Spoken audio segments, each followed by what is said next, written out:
ఈ కార్యక్రమాన్ని మొదలుపెట్టి 10వ రోజు అవుతున్నది. దానము గురించి చాలా విన్నారు. ఈ రోజుగా చెప్తూనే ఉన్నాం, అప్పుడు ఇప్పుడు అన్నీ కూడా. మొట్టమొదటి దాత, మహాదాత ఎవరు అంటే పరమాత్మ. పరమాత్మ ఈ మొత్తము ప్రపంచాన్ని అన్ని సౌకర్యాలతో, వసతులతో పుట్టించి అన్ని ఏర్పాట్లు చేసి మనిషి అనే పెద్ద కొడుకుకు అప్పచెప్పాడు. పశువులు, పక్షులు, జంతువులు, మృగాలు, క్రిములు, కీటకాలు కూడా భగవంతుని సంతానమే. కానీ అవి కింది స్థాయి సంతానం. ఎవరైనా మొదలు పెద్ద కొడుకు, రాముడు పెద్ద కొడుకు కాబట్టి రాముడే రాజ్యం పరిపాలించాలి. ఒకప్పుడు పెద్ద కొడుకే ముఖ్యం ఉండేదండి. ఇప్పుడు అన్ని మారిపోయాయి అనుకోండి. పెద్ద కొడుకుకే అన్ని హక్కులు, పెద్ద కొడుకే డిసైడ్ చేస్తాడు. తమ్ముడైనా చెల్లైనా ఆ పెద్ద కొడుకు చెప్పినట్టే వినాలి. ఏమిరా అన్నకి ఎదురు మాట్లాడతావా అనేవా. ఇప్పుడు ఇష్టారాజ్యం, ఎవరి ఇష్టం వచ్చినట్టు. మరి పెద్ద కొడుకు, దేవుని పెద్ద కొడుకు మనిషి. మనుషుల్లో కూడా పెద్ద కొడుకు ఎవరు అంటే ఆయుడు. కనుక భగవంతుడు ఈ ప్రపంచం యొక్క తాళం చెవి తాళం వేసి పెట్టాడని మరి ఫ్రీగా వదిలినారంటే అన్నిటికీ తాళాలు ఉన్నాయండి, అవి కనబడవు.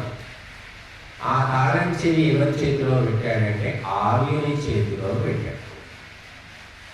ఇది వేదమే చెప్తుంది. అహం భూమి మదదామార్యాయ, నేను ఈ భూమిని ఆర్యునికి అప్పచెప్తున్నాను అంటున్నాడు మనం. ఎందుకంటే ఆర్యుడంటే ఉత్తముడు, విశ్వసనీయుడు, బుద్ధిమంతుడు, గుణవంతుడు, సంస్కారవంతుడు, దాత అన్ని మంచి లక్షణాలు ఉన్నవాడు. మీరైనా మీ ఇంట్లో వదిలి బయటికి వెళ్ళేటప్పుడు ఇంటి బాధ్యత ఎవరి మీద పెడతారో ఆలోచించుకోండి. ఉన్న వాళ్ళలో ఎవరు యోగ్యుడో వాడికి అప్పచెప్తారు. ఇల్లు నేను వారం రోజులు ఇంటికి రాను, చూసుకో. కొడుకు బుద్ధిమంతుడైతే కొడుకుకి ఇస్తారు, కూతురే బుద్ధిమంతుడైతే కూతురికి అప్పచెప్తారు, ఇద్దరు కాకపోతే భార్యకి అప్పచెప్తారు. యోగ్యులకి అప్పచెప్తాం మనం. మనకంటే ఎంతో తెలివి కలిగిన వాడు భగవంతుడు. మనకు ఒక్కటే తెలుసు ముక్కుసూటిగా, అన్ని దిక్కుల నుంచి భగవంతుడికి తెలుసు. కాబట్టి భగవంతుడు ఏం చేశాడు, మొట్టమొదలు ఈ ప్రపంచము పుట్టించిన తర్వాత ఆర్యుని చేతిలో పెట్టాడు. ఆ ఆర్యుడికి సంతానమైంది, మనవాళ్ళు, మనవాళ్ళు, పరంపర వేల లక్షల ఏళ్ళు గడిచి 200 కోట్ల ఏంటి అయిపోయాయి ఈ సృష్టి జరిగి ఇంచుమించు. ఈ 200 కోట్లలో ఏమైంది అంటే ఆ పుట్టిన సంతానంలో మార్పులు వచ్చాయి. రకరకాలైనటువంటి పరిస్థితుల ప్రభావానికి లోనైపోయి ఆర్యుని సంతానం అనాథై కూర్చున్నాడు. ఆ రకంగా ఇప్పుడు ఎవరి పెత్తనం సాగుతుంది ప్రపంచంలో? అనార్యుల పెత్తనం సాగుతుంది. ఆర్యులు అనేవాళ్ళు కనిపించకుండా పోయారు. బట్టి అందుకే వేదం ఏం చెప్తోంది, కృణ్వంతో విశ్వమార్యం, ఈ ప్రపంచాన్ని ఆర్యులుగా మలచండి, ఉత్తములుగా తీర్చిదిద్దండి, ట్రైనింగ్ ఇవ్వండి. ట్రైనింగ్ ఇవ్వకుంటే దొంగ కాలేడు, దొర కాలేడు. దొంగ అయితే అవశ్యం, దొంగ బుద్ధి పుడితే వాడు ఎలాగోలా దొంగతనం నేర్చుకుంటాడు. కానీ దొర కావాలంటే, ధర్మాన్ని ఆచరించాలంటే, శాసించాలంటే నీకు ట్రైనింగ్ కావాలి. ఆ ట్రైనింగ్ ఇచ్చే సెంటర్ ఏది అంటే ఈ యజ్ఞశాల, అగ్నిహోత్రము. ఇక్కడ నీకు ట్రైనింగ్ ఇస్తారమ్మా. మనిషిగా కూడా లేననుకోండి, మనుషులు ఆరోగ్య సంగతి దేవుడేదు. మానవత్వంలో ఉన్న మనుషులు కూడా అరుదుగా ఉన్నారు. ఎత్తుకోవాలి వాళ్ళని, తిరగ పట్టాలి. ఊరు మొత్తానికి ఒకడు దొరుకుతారా, లేదా 10 ఊళ్ళకు ఒకడు దొరుకుతాడా, తెలియదు, ఎదుగాలి.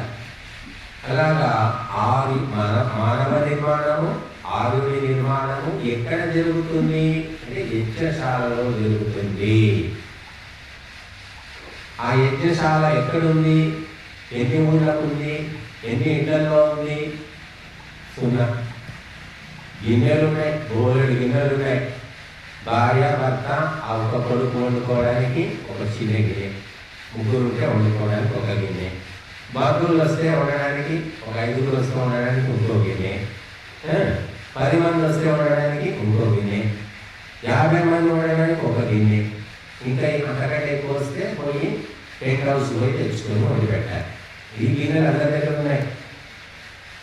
కానీ యజ్ఞము చేయడానికి ఆ హవన కుండం, యజ్ఞ కుండం ఇనుముతో చేసింది కానీ, రాగితో చేసింది కానీ, మట్టితో చేసింది కానీ ఎవరి దగ్గర ఉంది?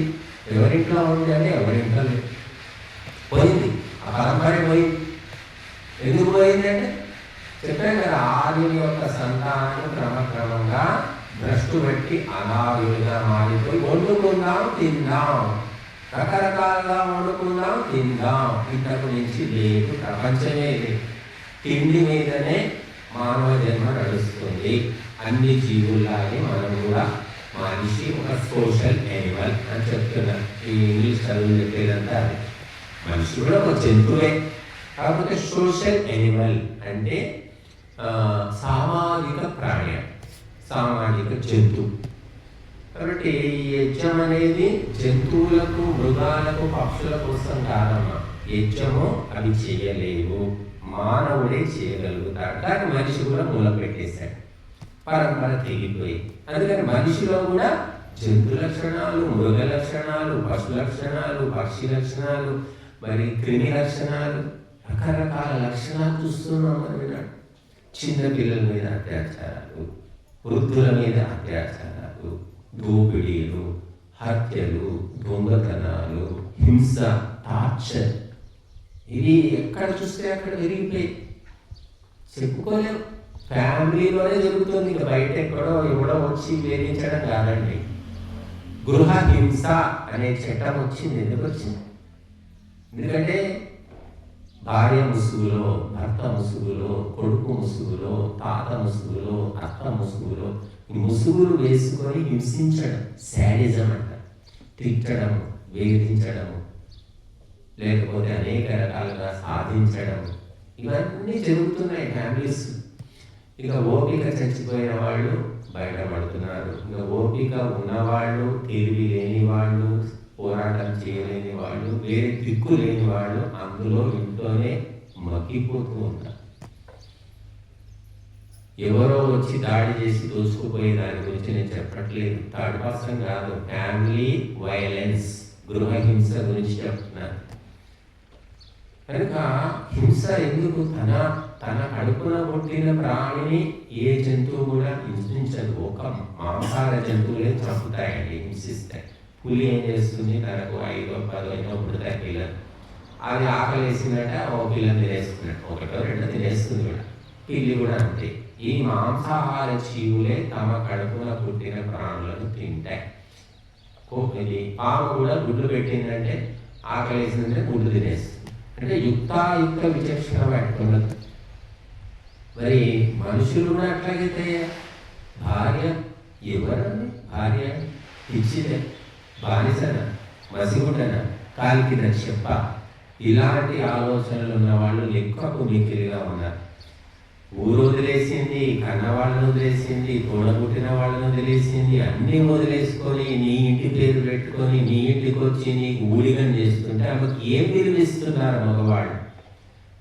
ఆ రకంగా ఉండమని ఏ శాస్త్రం చెప్తుంది? భార్యని కానీ, మరి ఇంట్లో ఆడవాళ్ళని కానీ కాల్చుకు తినేవాళ్ళు ఎంతోమంది భరిస్తూ ఉన్నారు. నాకు అర్థం కాదు అసలు. మరి శాస్త్రాలు ఏం చెప్తున్నాయి? ఒక్కసారి పెళ్లి చేసుకుంటే వాడితోటే చావైనా బ్రతికైనా అని చెప్తున్నాయి మా శాస్త్రాలు. మరి శాస్త్రాలు చెప్పినప్పుడు ఆ పురుషులు ఎలా ఉన్నారు, ఆ భర్తలు ఎలా ఉన్నారు? అలాంటి భర్తలు ఇప్పుడు ఉన్నారు. వాడు పెళ్లి కాకముందేమో తేనె పూసిన కత్తిలాగా ఉంటాడు, ఎంతో మంచి వ్యవహారం, ఎంతో గొప్ప మాట తీరు, పద్ధతులు, ఆహా ఎంత మంచి అబ్బాయి, ఎక్కడా లేదే ఇట్లాంటి వాడు అనుకుంటారు. తర్వాత పెళ్ళి అయిన తర్వాత రోజుకో రంగు భర్త బయట పెడతాడు. ఇప్పుడు కొంతమంది మహిళలు కూడా తయారయ్యి వాళ్ళు కూడా అలాగే బయట పెడుతూ ఉన్నారు. కాబట్టి గృహహింస అనేది 4 గోడల మధ్య జరిగే హింస.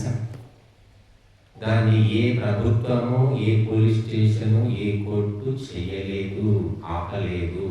వాళ్లకు వాళ్ళు తెలుసుకొని సాక్ష్యాధారాలు సేకరించి ముందు పెడితే తప్ప అందులోంచి బయటపడలేదు. కాబట్టి మానవుడు మనుష్యరూపేణ మృగాశ్చర్యం. మానవుల్లో ఈ మృగత్వం ఎందుకు వచ్చిందంటే ఏం చెప్తుంది సైన్స్, ఏం చెప్తుంది సోషల్ స్టడీస్, ఏం చెప్తుంది ఏమోనంటే వచ్చింది అట్లా. కానీ శాస్త్రాలు ఏం చెప్తున్నాయి, నీకు ఎప్పుడైతే దీపము వెలిగించవో చీకటి ఉంటుంది, వస్తుంది. దీపము చీకటి, వెలుతురు చీకటి రెండే ఉన్నాయి ప్రపంచంలో. మూడవది ఏమైనా ఉంటే మాకు చెప్పండి. వెలుతురు ఉంది అంటే అక్కడ చీకటి లేదు, చీకటి ఉంది అంటే అక్కడ వెలుతురు లేదు. చీకటిని పారద్రోలాలంటే దీపం వెలిగించు లేదా సూర్యోదయం కావాలి, రెండే. జపం చేస్తే తిడితే చీకటి పోదు. కనుక ఈ మనుషుల్లో అసుర లక్షణాలు, జంతు లక్షణాలు వచ్చాయి. కన్న పిల్లల్ని ఓర్చుకోలేకపోతున్నారు, తల్లిదండ్రుల్ని ఓర్చుకోలేకపోతున్నారు, భార్యను గౌరవించలేకపోతున్నారు, లేదా భర్తను గౌరవించలేకపోతున్నారు. ఎక్కడ చూసినా అక్రమ సంబంధాలు, మానభంగాలు, వ్యభిచారాలు పెద్ద కంపెనీ. మొత్తం ఎంత చెత్త ఉంది అంటే మన ఊహకు కూడా అందరు. మనం ఏదో ఇక్కడ పవిత్రంగా బతుకుతున్నాం కానీ ఈ ప్రపంచంలో ఎంత చెత్త పేరుకుపోతుంది, గుట్టలు. ఏ ప్రభుత్వానికి పట్టి లేదు, ఏ పార్టీకి అవసరం లేదు, ఏ నాయకుడికి కూడా అవసరం లేదు. ఓట్లు కావాలి, పదవులు కావాలి, అంతే వాళ్ళు.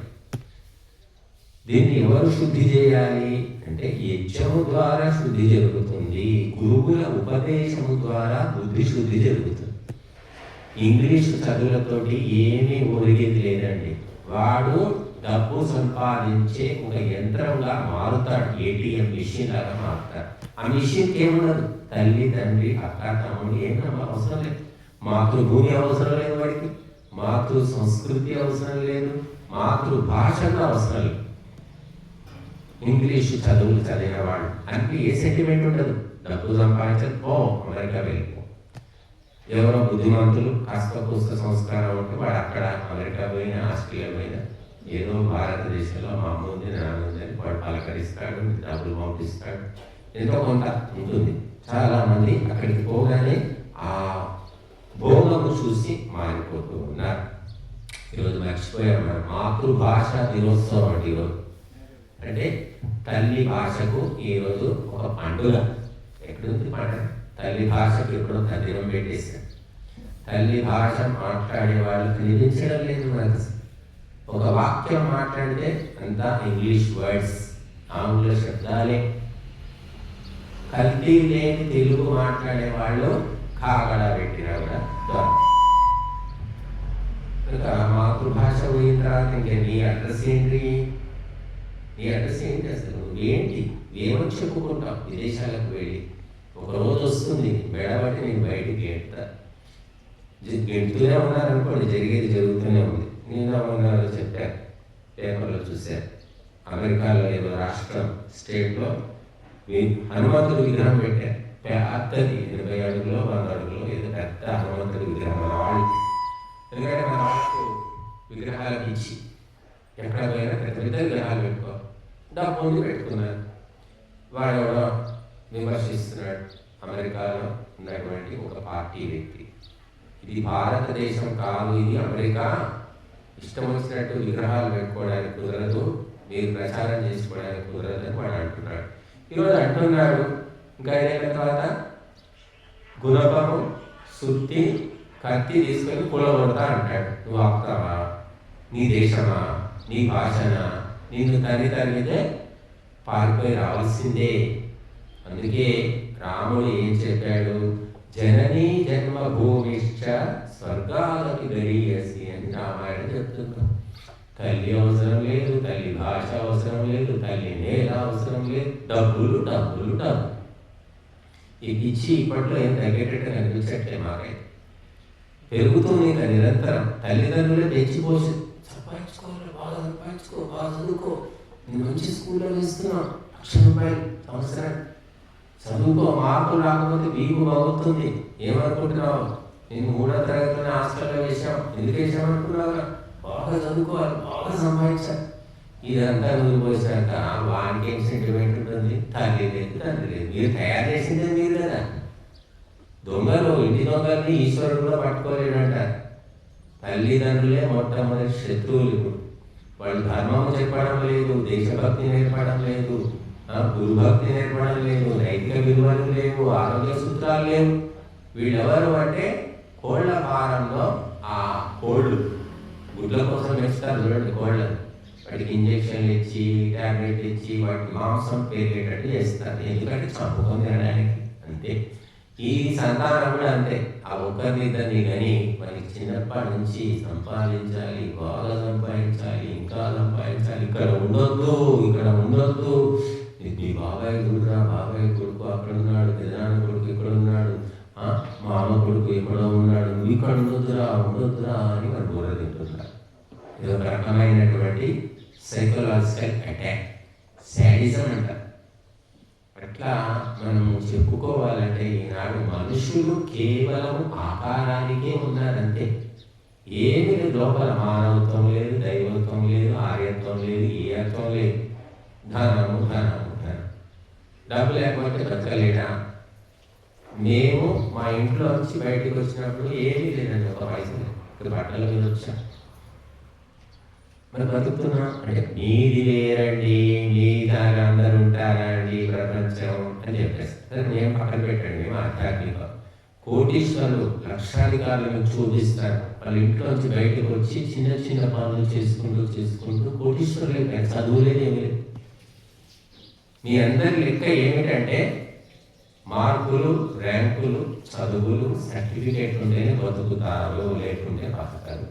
ఇది ఒక సగటు హిందువు యొక్క మనస్తత్వం, ఒక తల్లి మనస్తత్వం.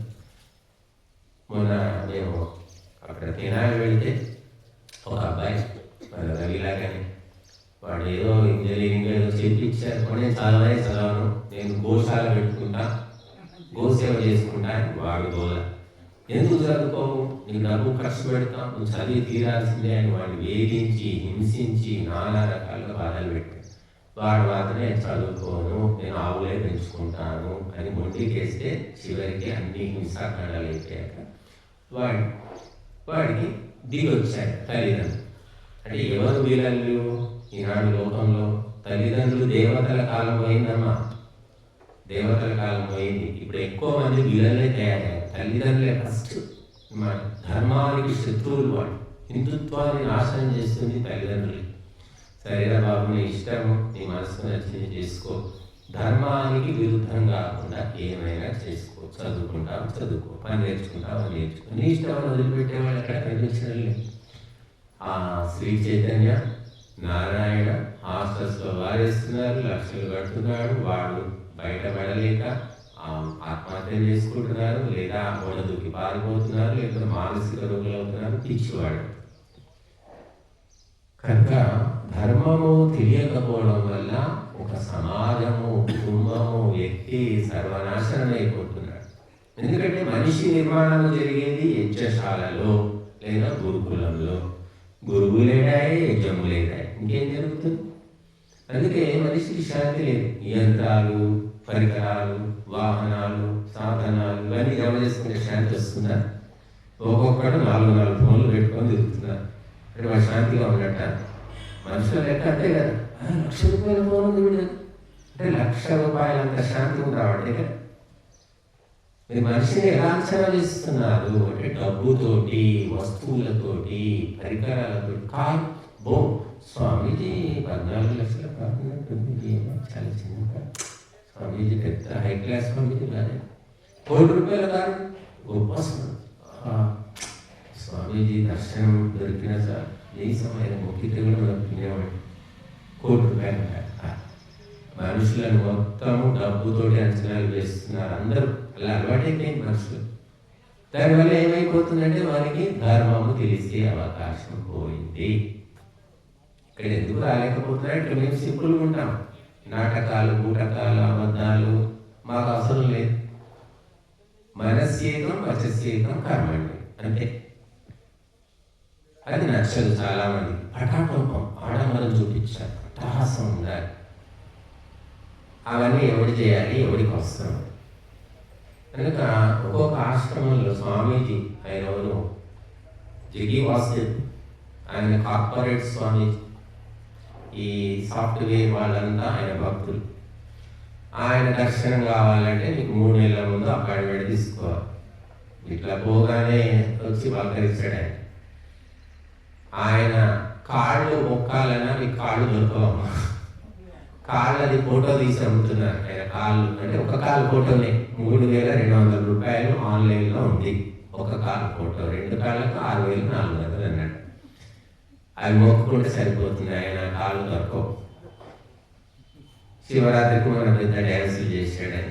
లక్షల మంది వచ్చారు, వేల మంది సినిమా యాక్టర్లు, రాజకీయ నాయకులు, క్రికెట్ స్టార్.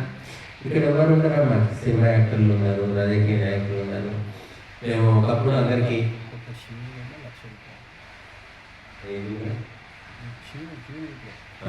ఇప్పుడు జగ్గి వాసుదేవ్ ఇషా ఫౌండేషన్ అని ఉంది. వాళ్ళు శివుని విగ్రహం అమ్ముతున్నారట. వాళ్ళు 1,00,000 రూపాయలకు ఒక విగ్రహం. ఒక శివుని విగ్రహం కావాలంటే 1,00,000 రూపాయలు. ఆన్లైన్లో బుక్ చేసుకుంటే ఇప్పుడు పంపిస్తాడో తెలియదు, అంత డిమాండ్. మరి ఇక్కడ మనం కూర్చోండి, అయినా హోమంలో కూర్చోండి, మాకేమి ఇవ్వకండి, మీకు తోచింది ఇవ్వండి, ఇవ్వకపోయినా పర్వాలేదయ్యా అని చెప్తున్నా. ఎవరికి నచ్చట్లేదు. లిమిటెడ్ కంపెనీ మనది, అదేమో పెద్ద ఫ్యాక్టరీ. కాబట్టి ప్రజలు డిమాండ్ అండ్ సప్లై, ప్రజలు ఏది కోరుతున్నారో వాళ్ళు ఇస్తున్నారు. కాబట్టి లక్షల మంది, వేల మంది పెడుతున్నారు. ఇక్కడ మేము ప్రజలు కోరింది ఇవ్వమండి, ధర్మము చెప్పింది చేస్తాం. మా ఇష్టమైంది కూడా మేము చెయ్యం. ధర్మశాస్త్రాలు ఏం చెప్తున్నాయో అవి మాత్రమే ఇక్కడ మేము చెప్తాము, అవే చేస్తాము. అంతేగాని ఇక కొండ మీద కోతిని తీసుకురాలంటే తీసుకువచ్చే పరిస్థితి లేదు ఇక్కడ. అందుకని శాస్త్రము చెప్పింది నచ్చదు చాలా మంది. ఎందుకంటే శాస్త్రాలు స్పష్టంగా కుండ బద్దలు కొట్టినట్టు చెప్తాయి. కనుక వచ్చిన మళ్ళీ కనెక్ట్ కావడం కష్టం. ఏదో ఇక దండం పెట్టుకుంటే మీకు పుణ్యం వస్తుంది, మీ కష్టాలు పోతాయి, ఈ తాయెత్తు కడతాం, మీ కష్టాలు పోతాయి, నెత్తి మీద చేయి పెడతాను, మీ కష్టాలు పోతాయి అని ఇక్కడ ఏం గ్యారెంటీలు ఇవ్వమండి. ఎన్నో జన్మల నుండి చేసిన కర్మలు ఉంటాయి, వాసనలు ఉంటాయి. ఎవరు ఎటువంటిదో మనకు తెలియకుండా ఎలా చెప్తాం? ప్రతి మనుష్యుడు ప్రయత్నం చేయాలి. సత్యము, ధర్మము, న్యాయమే చివరికి మిగులుతుంది అనే సత్యము తెలుసుకోకుండా ఆడంబరము, పటాటోపము, అట్టహాసము, ఆర్భాటము, షో, ఆకర్షణ, ఇవి కావాలి సామాన్య మానవుడి. నిజాలు చెప్పకూడదు, శాస్త్రం మాట అసలే ఎత్తకూడదు. ఉన్న దేవుళ్ళు సరిపోవట్లేదు, ఉన్న గురువులు సరిపోవట్లేదు, ఉన్న పూజలు సరిపోవట్లేదు, కొత్తవన్నీ సంప్రదాయాలు పట్టుకొస్తుంది. అయినా తృప్తి లేదు. మరి తాని ధర్మాన్ని ప్రథమాని ఆసన్ అని వేదాలు చెప్తున్నాయి. పురుష సూక్తంలో వాక్యం ఇది. యజ్ఞం అనేది అత్యంత ప్రప్రథమ ధర్మము, ఫస్ట్ అండ్ ఫస్ట్ డీడ్. ప్రపంచంలోకెల్లా మొట్టమొదటి విధానము యజ్ఞమే. చివరికి ఇరాక్లో కూడా తొవ్వితే యజ్ఞకుండాలు బయటపడ్డాయి. మన కీసర గుట్టలో కూడా అశ్వమేధ యజ్ఞకుండాలు బయటపడ్డాయి. మీరు ఎక్కడ పోయినా పురాతనం అంటే యజ్ఞమే, విగ్రహాలు కాదు. విగ్రహాల గురించి వేదాల్లో ఎక్కడా లేదు. యజ్ఞము అనే శబ్దము కొన్ని వేల సార్లు, వందల సార్లు, అగ్ని శబ్దము వందల సార్లు, వేల సార్లు వేదాల్లో, ఉపనిషత్తుల్లో అని సప్రమాణంగా చెప్పినా కూడా నచ్చడం లేదు. మేము అదే చేస్తాం, అలాగే ఉంటాం. కొంతమంది ఉన్నారు ఇక్కడ మా దగ్గర, యజ్ఞం జరుగుతుంది, సమయానికి రావాలి. లేదండి మాకు ఇంట్లో పూజ ఉంటుందండి, మేము పూజ చేసుకున్నాం. అప్పటికి టైం అయిపోతుంది కదా. అయితే ఏంది మరి పూజ చేసుకోవాలండి, మాకు చాలా అవసరం, మేము రోజు చేస్తాం. ఇది అంటే యజ్ఞం అనేది పూజ కంటే గొప్పదనే విషయం వాళ్ళకి అర్థమే కావట్లేదు. ఎన్ని ఏళ్ళైనా అర్థం కావట్లేదు. అదే పలక మీద అదే అక్షరాలు దిద్దుతాను. నోట్బుక్లో రాయడం వద్దు, అవసరం లేదు. పలకలో కూడా ఇసుకలో అక్షరాలు దిద్దుతాం అంటున్నారు. ఇట్లాగా ఒక అడిక్షన్, వ్యసనం అన్నమాట. వ్యసనం లాగా మారిపోయింది విగ్రహారాధన. విగ్రహం ఉంటేనే నాకు నిగ్రహం ఉంటుంది, లేకుంటే లేదు. ఇది కూడా విగ్రహమే కదమ్మా. ఇది విగ్రహం కాదా? ఇక్కడ విగ్రహం లేదా? పసుపు లేదా, కుంకుమ లేదా, పువ్వులు లేవా? ఇంకేం పెడతారు? బట్టలు తెచ్చి పడతారా? పప్పండి, పట్టు బట్టలు పప్పండి. కిరీటం పెడతారా? పెట్టండి. ఎవరొద్దా? వెండిది, బంగారం, నగలు తెచ్చి అలంకరించండి. ఇది కూడా విగ్రహమే. భగవంతుని యొక్క నిజమైన విగ్రహం యజ్ఞము, అది తెలుసుకోండి. ఎందుకంటే యజ్ఞం ఏం చెప్తోంది? త్యాగం అనే పాఠం నేర్పిస్తుంది. ఏమి దాచుకోదు. రేపటికి ఏమైనా దాచిపెట్టుకుంటామా? యజ్ఞంలో ఏది వేసినా బూడిదే. నీ బ్రతుకు బూడిదే, ఈ ప్రపంచం బూడిదే, ఈ పరమాణువులు బూడిదే, చివరికి ప్రతి వస్తువు కూడా బూడిదే అనే సందేశం ఇస్తుంది యజ్ఞకుండం. ఆ బూడిదే అనే జ్ఞానం లేక గాడిదే అయిపోతున్నాడు మనిషి. గాడిదలాగా ప్రవర్తిస్తున్నాడు. 4 రోజుల జీవితానికి ఎన్నో నాటకాలు, అబద్ధాలు, మాయలు, మోసాలు, కోట్ల స్కాములు. ఎంత మూర్ఖత్వం మన దేశంలో. జగద్గురువు భారతదేశం ఒకప్పుడు, ఈనాడు ఎక్కడ చూసినా స్విస్ బ్యాంకులు జమ చేసి పెట్టుకున్నారు. భారతదేశ సంపదను మహమ్మద్ ఘోరీ, మహమ్మద్ గజనీ, ఇంకా వాడేవాడు వీడేవాడు ఎక్కువయ్యారని విన్నాం మనం. కానీ ఇప్పుడు వాళ్ళు ఎవరు రావట్లేదు. మన భారతీయులే వాళ్ళకంటే ఎక్కువగా దోచుకుపోయి స్విస్ బ్యాంకుల్లో దాచిపెడుతున్నారు. ఇప్పుడు వీళ్ళని ఏమంటారు మీ భాషలో? వీళ్ళను ఉగ్రవాదులు, తీవ్రవాదులు, ఆటంకవాదులు అనొచ్చు. వీళ్ళని కనబడని ఉగ్రవాదులు. వీడు ఉగ్రవాది బాంబులు పెట్టి గెలుస్తాడు, మనుషులు చచ్చిపోతారు. వీడేం చేస్తారంటే కోట్ల సంపదలు ప్రజలకు సంబంధించినవి, దేశానికి సంబంధించినవి తీసుకెళ్ళి బ్యాంకుల్లో అక్కడెక్కడో పెట్టేస్తాడు. అది వచ్చేది లేదు, దానివల్ల లాభము లేదు, ఏమి. కాబట్టి మనం కేవలము ఒక మతం వాళ్ళు ఉగ్రవాదులని బాగా ప్రచారం చేసుకుంటున్నారు హిందువులు. కానీ అంతకంటే ఎక్కువ ఉగ్రవాదులు హిందువులోనే ఉన్నారు. మన దేశంలో ముస్లింలలో కోటీశ్వరులు ఎంతమంది ఉన్నారు? ఉన్న ధనవంతులంతా హిందువులే, నాయకులంతా హిందువులే, అధికారులంతా హిందువులే, మెజారిటీ హిందువులే. కానీ నష్టపోతున్నది ఎవరు? హిందువే. కానీ ఎవరో చేస్తున్నారు అని భ్రమలో ఉంటాడు హిందూ. ఆ భ్రమలో ఉండడమే అవసరం కూడా. ఎవరిని నాశనం చేయలేరండి. మన అజ్ఞానమే మనకు పెద్ద శత్రువు. అసలైన శత్రువు ఎవరు అనేది గుర్తుపట్టడం లేదు. లోభం. ఇప్పటిదాకా దానం గురించి ఎందుకు చెప్పాం? అదే డబ్బును తీసుకొచ్చి ఈ దేశంలో విస్తృతంగా యజ్ఞయాగాలు చేస్తే, గోశాలను స్థాపిస్తే, గురుకులను స్థాపిస్తే దేశం అభివృద్ధి కాదా? రాదు, ఆ డబ్బులు రావు కదా. కాబట్టి యజ్ఞములో సమర్పించండి, మాకు ఇవ్వకండి. మీరు స్వయంగా మీ చేతులతో తీసుకొచ్చి ఉత్తమ ద్రవ్యాలు సమర్పించండి అని చెప్తున్నాను. ఇంతకంటే ఇంకేం చెప్పాలి? మూటలు కట్టి మాకు ఇవ్వండి అని చెప్తే చేస్తారేమో. యజ్ఞంలో వేయండి అయ్యా బాబు, అది మీకే చెందుతుంది అంటే కూడా ఇంకా నమ్మకం కలగట్లేదు. కాబట్టి నమ్మకము సంస్కారాన్ని బట్టి కలుగుతూ ఉంటుంది. అలా నమ్మకం కలిగిన వాళ్లకు ఆ యజ్ఞము అనేక సంపదలు ఇస్తుంది. ఒక్క డబ్బు తీసుకొచ్చి సమర్పిస్తున్నాం, కానీ ఆయు, జ్ఞానం, ప్రజాం, పశుం, కీర్తిం, ద్రవిణం, బ్రహ్మవర్చసం ఇవన్నీ నీకు కలుగుతున్నాయి. ఇన్ని రకాల లాభం ఇస్తున్నాడు భగవంతుడు. కేవలము మనము ఏదో ఒక ద్రవ్యం తెచ్చి సమర్పిస్తున్నాం. మన ఇంటి నిండా బియ్యము, గోధుమలు, నువ్వులు, ధాన్యాలు, నెయ్యి డబ్బాలు పెట్టుకుంటే మనం ఆయుష్ వస్తుందా? మన ఇంటి నిండా సంపదలు తెచ్చుకుంటే ఆరోగ్యం కలుగుతుందా? ఏం లాభం లేదండి, ఊరిపోతూ ఉంటాయి. కానీ వాటిని తీసుకొచ్చి అగ్నిలో సమర్పిస్తే నీకు అన్నీ దొరుకుతాయి. ఇంట్లో పెట్టుకునేది ఎవడెత్తుకుపోతాడో కూడా తెలియదు. పురుగులు పట్టచ్చు, చెడిపోవచ్చు కూడా.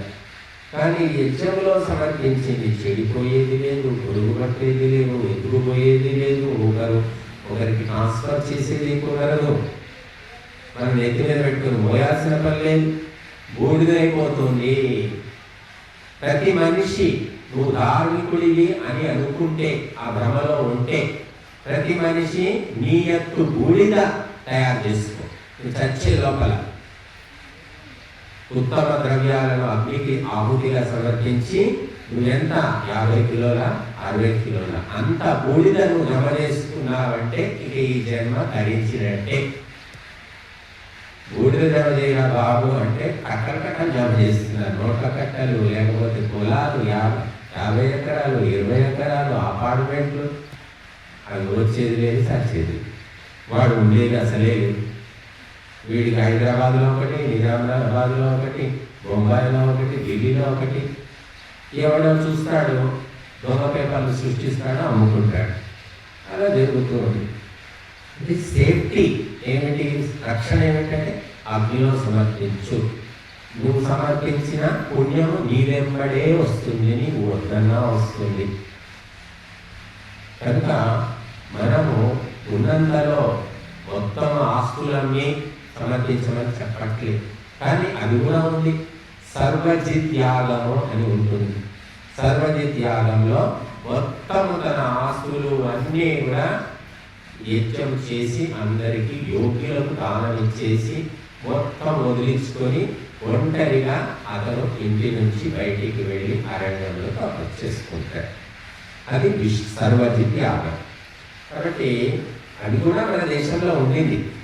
కాబట్టి మీరందరూ కూడా యజ్ఞ మహత్వం తెలుసుకోండి. మనుదిన బాముల్లాగా, తెగిపోయిన గాలిపటాల్లాగా, ఇంగిలి విస్తరాకుల్లాగా ఉంటే లాభం లేదు. త్యాగ భావన, దాన భావన, సమర్పణ భావన మనలో రావాలి. వచ్చినప్పుడు నువ్వు ఎక్కడున్నా నేనెవ్వరు ఏమీ చేయలేదు, నువ్వు శాంతిగా ఉంటావు. అరణ్యంలో ఉన్న శాంతి, గుహలో ఉన్న శాంతి, అడవిలో మరి ఎక్కడ పోయి అనామకుడిగా ఎక్కడున్నా శాంతిగా ఉండగలుగుతా. కాబట్టి రాముడు అరణ్యంలో ఎందుకు శాంతిగా ఉన్నాడంటే నిత్యము అగ్నిహోత్రం చేసుకున్నాడు. ఆ శక్తితోటి గత జన్మ వల్ల అతనికి దుఃఖం కలిగిన, గత జన్మ పాపం వల్ల అతను పురుషార్థంతో ఈ జన్మలో చేసిన పుణ్యంతో దాన్ని ఎదుర్కొని చివరికి మరి విజయం సాధించాడు. నీ దగ్గర ఏముంది పుణ్యం? పుణ్యం పూట ఏముంది? పరోపకారం చేసావా, సేవ చేసావా, 4 మంచి మాటలు చెప్పావా, ఎవరికైనా మనస్సును ప్రసన్నం చేసావా? ఏం చేసావు నువ్వు ఇంతవరకు? కుటుంబము, రక్త సంబంధం తప్ప గబ్బిలలాగా పట్టుకొని వెళ్ళాడుతున్నావు. ఇంకా అక్కడి నుంచి లేదు.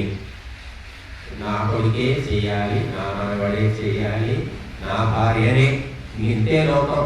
కానీ వాళ్ళు ఏమయ్యారు? చివరికి వాళ్ళే నీకు శత్రువులే కూర్చుంటారు. ఎందుకంటే సంకుచితమైన ఆలోచనలు ఉండొద్దండి. ఇప్పుడు సంకుచితమైన ఆలోచనలు ఉన్నవాళ్ళు దిక్కు లేకుండా చచ్చిపోతారు. ప్రపంచమంతా నీ కుటుంబమే అని వేదం చెప్తుంది. వసుధైవ కుటుంబం. నువ్వు మంచి మనస్సుతో భగవంతుని వేడుకొని గడప దాటి బయటికి వస్తే దొరుకుతారు మనుషులు. దొరుకుతారు, అంత దుర్మార్గులు లేదు. నీ ఆలోచనను బట్టే దుర్యోధనుడు ఒక మంచి వాడిని వెతకడానికి వెళ్ళాడు. ఎవరు దొరకలే, అంతా పాపాత్ములే, అంత దుర్మార్గులే అని చెప్పాడు. ధర్మరాజు ఒక పాపాత్ముడిని వెతకడానికి వెళ్ళాడు. కానీ ఎవరు పాపాత్ములు కనబడలే, అంత పుణ్యాత్ములే ఉన్నారన్నాడు. అది వెతికిన ఎక్కడ? అదే హస్తినాపురంలో. అంటే నీ బుద్ధిని బట్టి నీకు లభిస్తారు, నీ దృష్టిని బట్టి సృష్టి. కనుక దృష్టిని మనం పాజిటివ్గా, సానుకూలంగా తయారు చేసుకుంటే మనకు సుఖశాంతులు ఉంటాయి. కనుక అటువంటి సానుకూల దృష్టి యజ్ఞం ద్వారా లభిస్తుంది. అందుకే మనము నిత్యము ఇక్కడ అగ్నిహోత్రం చేస్తూ ఉన్నాము. ఇది కాబట్టి ఇది అందరూ తెలుసుకోవాలి. మరి తెలుసుకొని మనలో క్రమక్రమంగా మార్పు అనేది రావాలి. వచ్చినప్పుడే మన జీవితంలో మరి సుఖశాంతులు అనేవి ఉంటాయి. ఓం